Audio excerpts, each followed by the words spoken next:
Hello అండి. అందరూ ఎలా ఉన్నారండి? బాగున్నారా? నేను కూడా చాలా బాగున్నానండి. వ్లాగ్స్ పెట్టయితే చాలా డేస్ అయిపోతుందండి. ఈ వీడియో అయితే లాస్ట్ సండే తీశాననమాట. వీడియో పోస్ట్ చేయడానికైతే టైం సరిపోవట్లేదు అస్సలు.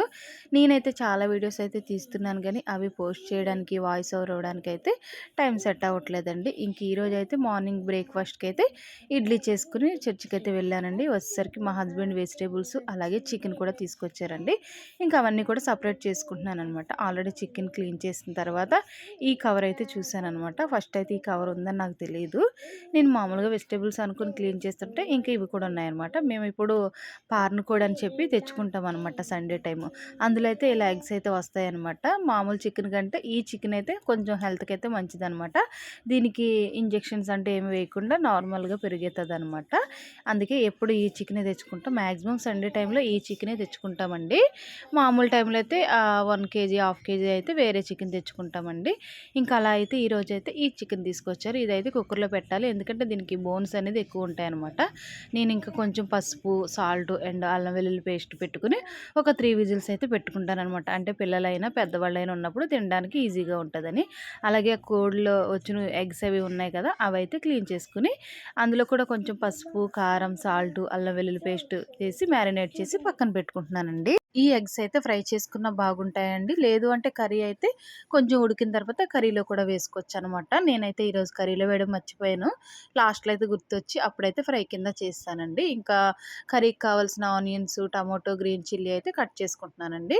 నేను కట్ చేసే విధానం మీకు చూపిద్దాం నచ్చుతదేమో అని చెప్పి ఇలాగైతే చూపిస్తున్నానండి. ఇంక కట్ చేసుకున్న తర్వాత కర్రీ అయితే స్టార్ట్ చేసేసానండి. కళాయిలో ఆయిల్ వేసుకొని ఆయిల్ కొంచెం హీట్ అయిన తర్వాత గ్రీన్ చిల్లీ, టమాటో, ఆనియన్స్ కూడా బాగా ఫ్రై చేసుకుంటున్నానండి.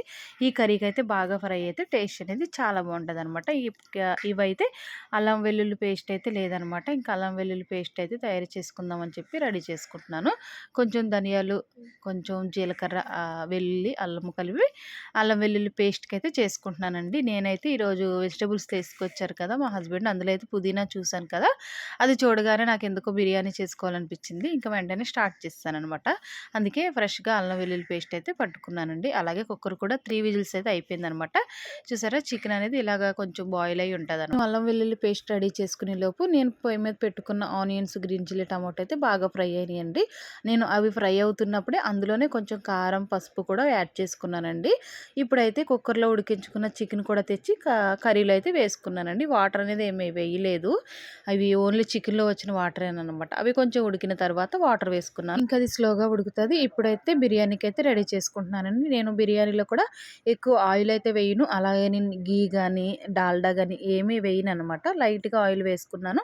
ఆయిల్‌లో బిర్యానీ స్పైసెస్ అన్నీ వేసుకొని తర్వాత కట్ చేసి పెట్టుకున్న ఆనియన్స్, గ్రీన్ చిల్లీ, టమాటో వేసుకొని బాగా ఫ్రై చేసుకుంటున్నానండి. ఇది కొంచెం ఫ్రై అయిన తర్వాత అల్లం వెల్లుల్లి పేస్ట్ కూడా వేసుకొని అల్లం వెల్లుల్లి పేస్ట్ పచ్చివాసన పోయేంత వరకు కూడా ఫ్రై చేసుకుంటాను. తర్వాత అయితే నేను ముందుగా కడిగి పెట్టుకున్న రైస్ అండి. బాస్మతి రైస్ ఏం కాదు. నేను ఇంట్లో ఏదైతే అదే డైలీ రైస్ వాడతానో ఆ రైస్‌తోనే బిర్యానీ చేసుకుంటున్నాననమాట. ఇంక ఇదిగోండి పుదీనా అయితే కట్ చేసి పెట్టుకున్నాను. అలాగే కర్రీలో కూడా కొంచెం కొత్తిమీర వేసుకున్నాననమాట. ఇంకా కర్రీ ఇంకా అవ్వలేదు. మధ్యలో కొంచెం కొత్తిమీర వేసుకున్నానండి. ఇంక ఇది చూసారా ఇది ఫ్రై అయిందనమాట. ఇందులో కూడా కట్ చేసి పెట్టుకున్న పుదీనా, కొత్తిమీర కూడా వేసుకొని ఫ్రై చేసుకుంటున్నానండి. అయితే నేను కడిగి పెట్టుకున్న రైస్‌ని అయితే ఇందులో వేసుకుంటున్నానండి. ఇవైతే ఒక అరగంట ముందైతే కడిగి పక్కన పెట్టుకున్నాననమాట. ఇంకా రైస్ కూడా ఇందులో వేసుకొని కొంచెం ఆ రైస్ వేసుకున్న తర్వాత కూడా నేను కాసేపు అయితే కలుపుకొని మూత పెట్టుకొని వదిలేస్తాననమాట. మూత పెట్టుకొని వదిలినప్పుడు బిర్యానీ వాటర్ అంతా అయిపోయిన తర్వాత కొంచెం ఫ్రై అయిన సౌండ్ అయితే వస్తది కదా! నేను అప్పుడైతే వాటర్ వేసుకుంటానండి. నేను ఈ బిర్యానీ కూడా ఒక్క పూటకే చేసుకుంటున్నాననమాట. ఈవినింగ్‌కి ఎవరు తినరు అంతగా. అందుకే ఒక్క పూటకే చేసుకుంటున్నాననమాట. కొంచెం తక్కువే చేసుకున్నాను. ఈవినింగ్ మరలా వేరే ఏదైనా వండుకోవచ్చులే అని చెప్పేసి ఇంకా కర్రీ కూడా కంప్లీట్ అవుతుంది. అందులో అయితే ధనియాలు, జీలకర్ర పొడి అయితే వేసుకున్నానండి. ఇప్పుడైతే నేను రైస్ వేసుకున్నాను కదా! రైస్‌ని బట్టి వాటర్ అయితే కొలుచుకొని అయితే వాటర్ కూడా వేసుకున్నాను. తర్వాత సాల్ట్ అనేది చెక్ చేసుకొని తర్వాత ఇంకా ఏమన్నా కొత్తిమీర, పుదీనా వేసుకుంటే వేసుకొని మూత అయితే పెట్టుకుంటానండి. బిర్యానీ అయితే కంప్లీట్ అయిపోతది. ఇంకా 2 కూడా అలాగా సిమ్‌లో పెట్టయితే వదిలేసాననమాట. ఇప్పుడైతే పుదీనా వేసుకున్నానండి. కొత్తిమీర, పుదీనా కూడా కట్ చేసి పెట్టుకొని చేసుకున్నాను. ఇదైతే నేను ఇంట్లో తయారు చేసుకున్న ధనియాలు, జీలకర్ర పొడి అండి. నేను బిర్యానీలో కూడా ఎక్కువ మసాలాలు ఏమి వాడననమాట. అంటే నేనే చేసుకుంటాను. గరం మసాలా గానీ, ధనియాల పొడి గానీ ఇలాంటివన్నీ ఇంట్లోనే చేసుకుంటాను. బిర్యానీకంటూ బిర్యానీ మసాలాలు అలాంటివి బయటైతే నేను చాలా తక్కువగా కొంటాను. ఎప్పుడో రేర్‌గా కొంటాను. మ్యాక్సిమం కొనకుండా ఉండడానికి ట్రై చేస్తానండి. ఇంట్లో ఉన్న వాటితోనే ఇలా హెల్తీగా చేసి పిల్లలకైతే పెడుతూ ఉంటానండి. ఓకే అండి. మరి మీరు సండే అయితే ఏం స్పెషల్ చేస్తారో కామెంట్ చేయండి. అలాగే మా వీడియోస్ మీకు నచ్చుతున్నాయో లేదో కూడా కామెంట్ చేయండి. ఒకవేళ మేము ఏదైనా మార్చుకోవాలి అంటే కూడా మాకు చెప్పండి. అలాగే బిర్యానీ అయితే రెడీ అవుతుందండి. బిర్యానీ అడుగును మాడకుండా ఉండాలంటే నేనైతే ఇది ఈ బిర్యానీలు లేదా కొబ్బరన్నం వండినప్పుడు వాడతాననమాట. ఇది కూడా ఐరన్ ప్యానేననమాట. నా దగ్గర ఒకటి ఉన్నది. నేను వాడేది కాకుండా ఇంకొకటి ఎగస్ట్రా ఉంటే అది పెట్టుకుంటాననమాట. ఎప్పుడు బిర్యానీ చేసినా, ఎప్పుడు కొబ్బరన్నం చేసినా పెట్టుకుంటానండి. దమ్ బిర్యానీ చేసినా అదే పెడుతూ ఉంటాననమాట. అసలు అడుగు అనేది మాడదు. కొంచెం రైస్ కూడా వేస్ట్ అవ్వదండి. నేను లాస్ట్‌లో మీకు చూపిస్తాను. ఇంకా రైస్ అయితే బిర్యానీ అయ్యింది. కర్రీ కూడా కంప్లీట్ అయిపోయింది. పిల్లలైతే ఆకలితో ఉన్నారు. అప్పటికి చాలా టైం అయితే అయిందనమాట. 3 అవుతుంది. ఇంకా వేడివేడిగా అందరికైతే వడ్డిస్తున్నానండి. కర్రీ గానీ, బిర్యానీ గానీ చాలా ఎక్సలెంట్‌గా వచ్చిందనమాట. మా హస్బెండ్ కూడా చాలా బాగుంది అని చెప్పారండి. ఇంక అందరూ తిన్న తర్వాత నేను తింటున్నానండి. చూసారా అప్పటికే బిర్యానీ కంప్లీట్ అయిపోయింది. ఎందుకంటే చాలా తక్కువ వండాను కదా! నేను ఆయిల్ అనేది తక్కువ వేసాను కదా బిర్యానీలో. అందుకే కర్రీలో ఆయిల్ అయితే వేసుకుంటున్నానండి. ఇంకా భోజనం చేసిన తర్వాత కాసేపు అయితే నేను మా పాప పడుకుని పోయామనమాట. మా లక్కీ బాబు మాత్రం అస్సలు పడుకోడండి. ఏదో ఒకటి చేస్తూ ఉంటాడు. ఇంక నేను పడుకొని లేచేటప్పటికి ఇలా ఓరియో కేక్ అయితే రెడీ చేస్తున్నాడనమాట. నేను స్టార్టింగ్ నుంచి లేను. ఇంక సరే ఓరియో కేక్ చేస్తుంటే నేనైతే వచ్చాననమాట. ఏం చేస్తున్నాడని చూస్తే ఓరియో కేక్ రెడీ చేస్తున్నాడు. ఇంక నేను దగ్గరుండి అన్నీ చెప్పాననమాట. గ్యాస్ స్టవ్ అది వెలిగించడం అది నేనే చేశానండి. ఇంక తనైతే కేక్ చేసాడు. చాలా వచ్చిందండి.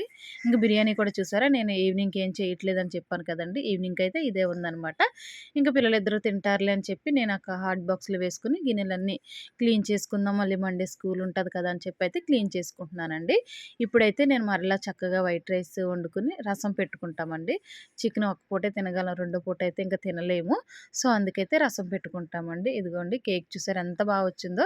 అది ఆ పుల్ల అలా పెట్టినప్పుడల్లా దానికైతే అంటుకోకుండా మంచిగా వచ్చిందనమాట. నేనే షాక్ అయ్యాను. నేను కూడా ఇప్పటి వరకు ఓరియో కేక్ అనేది చేయలేదు. మా లక్కీ బాబు చేశాడు. చాలా చేశాడండి.